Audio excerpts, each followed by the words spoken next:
制作大米烧麦需要的原料是面粉、蒸好的米饭、广式腊肠、泡过的茶叶末以及美味的胡萝卜。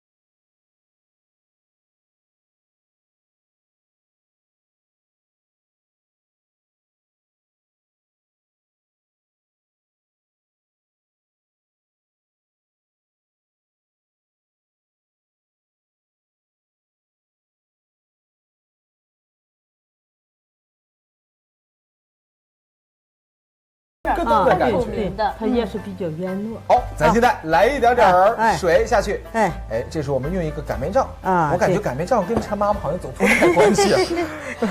不是，走的时候，陈妈妈来的时候好像带一个擀面杖来，自己就你知道吗？带着他自己的扎巴手平时的时候。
香软弹滑，特别适合呀。我们追求一点高档品质的那种口感大米的朋友，很适合家里人吃。这个比较适合我们鸡肉鱼的原吃香稻，好米的，没错那种没错米饭呢蒸出来亮晶晶的，香软有点弹滑弹性，我刚才倒上一点油，哦。油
胡椒粉。胡椒粉来一点，来，我给您打开。胡椒粉有很多吗？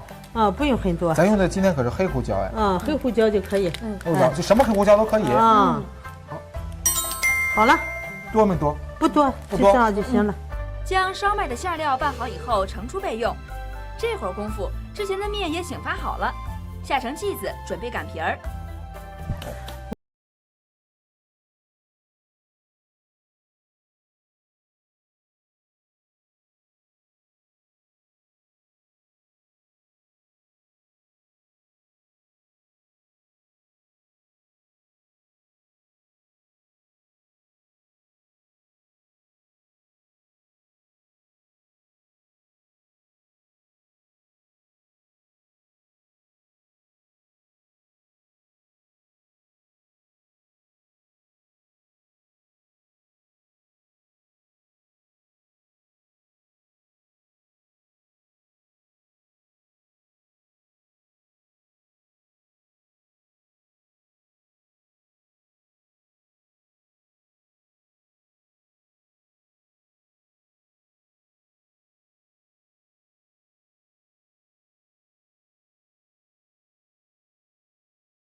你看，我说它怎么包成个16包，上面净纸哦，它其实是自己出来的。没错。哦，就这样转，你看这样转。的确。哎，你看看中薄间了，厚均匀，中间厚，两边薄，边上薄。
就包好了，放入蒸锅蒸至8分钟，出锅以后就可以品尝了。